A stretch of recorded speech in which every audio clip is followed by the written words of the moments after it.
आज मुझे अजित पवार जी की याद आ रही है। फिर हमारे बड़े नेता थे महाराष्ट्र के, आपके साथी भी रहे हमें आज बहुत सालों से, 3 साल से।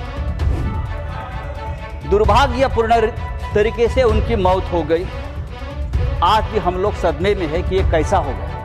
ठहरो सर, आपका समय अजित पवार के ऊपर 70,000 करोड़ के सिंचाई घोटाले का आरोप किया था आपकी सरकार ने, आपकी सरकार ने किया, लेकिन वो भारतीय जनता पार्टी के साथ आ गए और पवित्र हो गए। भारतीय जनता पार्टी ने भी इस सिंचाई घोटाले में जमकर पैसा खाया है और भारतीय जनता पार्टी की फाइल मेरे पास है। ये अजित पवार का बयान 15 जनवरी को आया है और उसके बाद 10 दिन बाद अजित पवार की विमान दुर्घटना में मौत हो गई।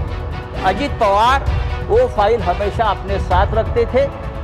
जब मुंबई से वो निकले बारामती में, तब भी वो फाइल उनके पास थी और आधे घंटे में अजित पवार जी की दर्दनाक मौत हो गई।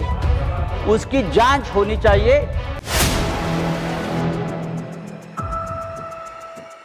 सर, राष्ट्रपति के अभिभाषण पर जो चर्चा चल रही है, भाषण अगर पढ़े सुने तो भी लगता है कि जैसे प्रोफेसर साहब ने कहा कि देश की स्थिति ठीक नहीं है। लेकिन ठीक लगता है जो हमारे सामने महान देशभक्त मंडली बैठी है,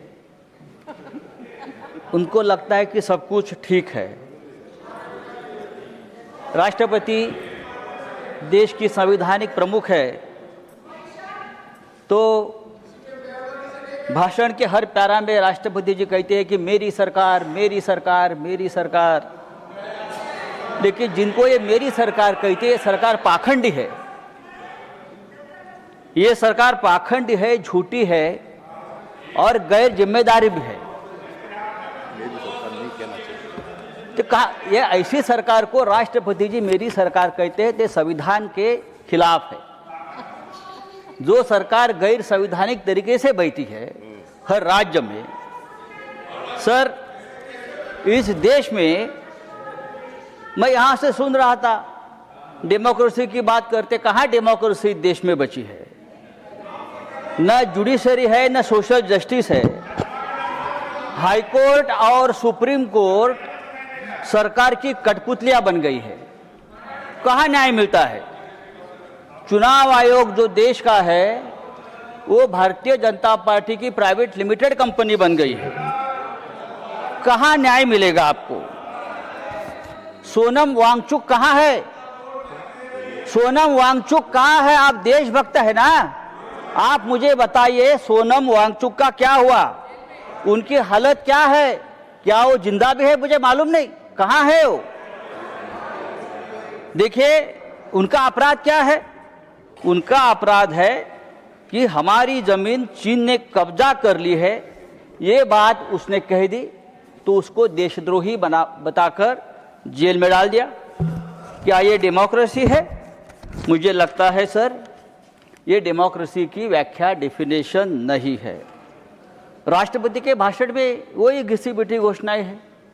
नई बात क्या है आप मुझे बताइए। इतने साल से हम देखो, गरीबों को सबसे ज़्यादा रोजगार देने वाली मनरेगा, आपने नाम तो बदल दिया, लेकिन रोजगार की गारंटी भी आपने कम कर दी है।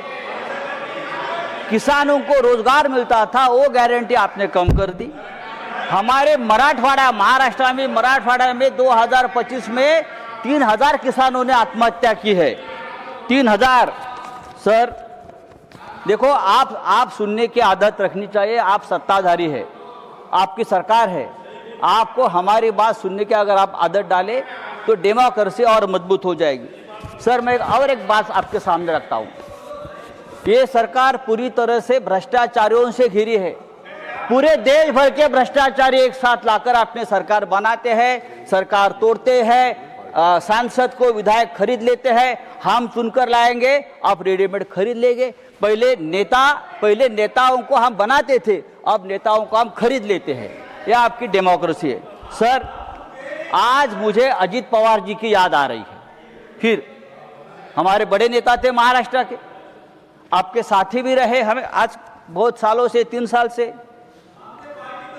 दुर्भाग्यपूर्ण तरीके से उनकी मौत हो गई। आज भी हम लोग सदमे में है कि ये कैसा हो गया। इतना एक दमदार आदमी, जिस तरह से उनकी मौत हो गई, दुर्घटना हो गई, आज भी हम लोग सदमे में। रोज जी अपना अजीत, टाइम नहीं खत्म हो गया, ठहरो सर। आपका समय अजीत पवार के ऊपर 70,000 करोड़ के सिंचाई घोटाले का आरोप किया था आपकी सरकार ने, आपकी सरकार ने किया, लेकिन वो भारतीय जनता पार्टी के साथ आ गए और पवित्र हो गए। 15 जनवरी को अजीत पवार जी ने एक बयान दिया था, 15 जनवरी को अजीत पवार ने बयान दिया था और भारतीय जनता पार्टी को एक जवाब दिया था। आप सब्जेक्ट के बाहर बोल रहे हैं। क्या कहा था कि अगर आप सिंचाई घोटाले का आरोप करते हो, ये विषय नहीं है, सिंचाई घोटाले का आरोप करते हो, तो सिंचाई घोटाले का पैसा हमने नहीं खाया है। भारतीय जनता पार्टी ने भी इस सिंचाई घोटाले में जमकर पैसा खाया है और भारतीय जनता पार्टी की फाइल मेरे पास है। ये अजीत पवार का बयान 15 जनवरी को आया है और उसके बाद 10 दिन बाद अजीत पवार की विमान दुर्घटना में मौत होती है। देखिए, मैं आरोप नहीं कर रहा हूं, लेकिन ये मौत रहस्यपूर्ण है। आपके ऊपर आरोप किया, फाइल कहां है? मेरी जानकारी है कि अजीत पवार वो फाइल हमेशा अपने साथ रखते थे। जब मुंबई से वो निकले बारामती में, तब भी वो फाइल उनके पास थी और आधे घंटे में अजीत पवार जी की दर्दनाक मौत हो गई। उसकी जांच होनी चाहिए और ये जांच इस तरह से होनी चाहिए, एक इंडिपेंडेंट जुडिशियल इंक्वायरी होनी चाहिए कि ये क्या है। धन्यवाद। भ्रष्टाचार का आरोप, मुझे तो जस्टिस लोया की याद आ गई, मुझे जस्टिस लोया की याद आ गई।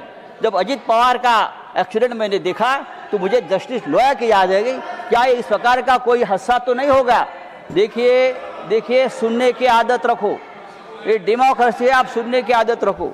सर, आपकी सरकार अगर डेमोक्रेटिक तरीके से आई है। धन्यवाद सर, 1 मिनट दीजिए। एक मिनट भी नहीं है अभी सर, हाउस एडजॉर्न करना है। सर, समाप्त कीजिए। ये सरकार हिंदुत्व की बात करती है, लेकिन इस देश में सबसे ज्यादा तकलीफ में अगर कोई होगा तो हिंदू है।